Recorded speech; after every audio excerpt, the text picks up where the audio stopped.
একটি ডিপ ফ্রিজকে কিভাবে আমি নতুন রূপ দিলাম তা আজকে আপনাদের সাথে শেয়ার করবো। হ্যালো এভরিওয়ান, আসসালামু আলাইকুম। তো এটা হচ্ছে আমার অনেক আগের পুরনো একটি ডিপ ফ্রিজের পুরনো লুক, আর এটা হচ্ছে আমার দেওয়া নতুন লুক।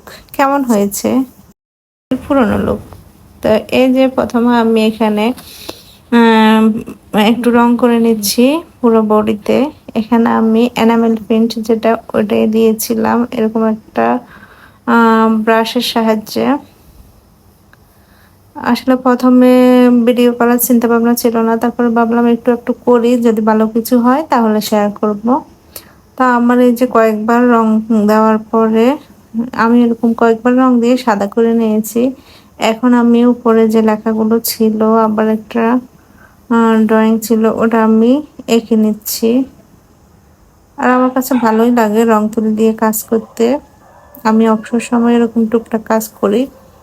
আপনারাও যারা এরকম আঁকাআঁকি পছন্দ করেন, চাইলে এরকম বাসার পুরোনো জিনিসগুলোকে এভাবে রং করে নতুন করে নিতে পারেন এই টিপসটি কাজে লাগিয়ে।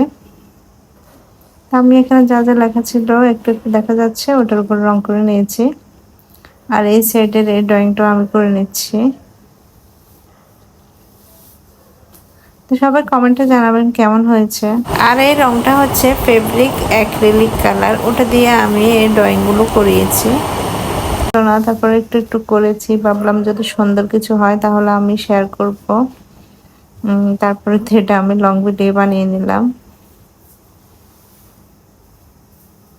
এখন ভাবতেছি আমি কি বলবো।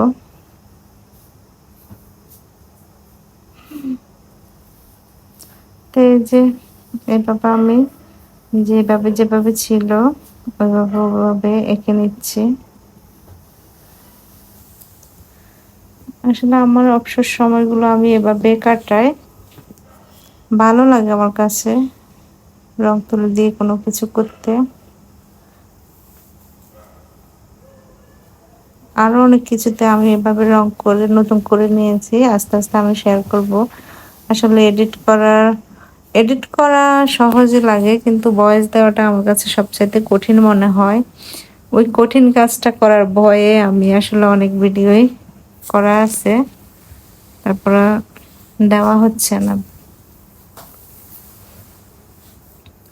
তো এই তো আমার প্রায় আঁকা শেষ। কেমন হয়েছে সবাই কমেন্টে জানাবেন, আর ভালো লাগলে লাইক কমেন্ট করে পাশেই থাকবেন। আর এই তো এটা হচ্ছে আমার ডিপ ফ্রিজের ফাইনাল লুক। দেখুন, আমার কাছে তো অনেক বেশি ভালো লেগেছে। এই যে এটা ফাইনাল লুক। তো সবাই ভালো থাকবেন, আল্লাহ হাফেজ, আসসালামু আলাইকুম।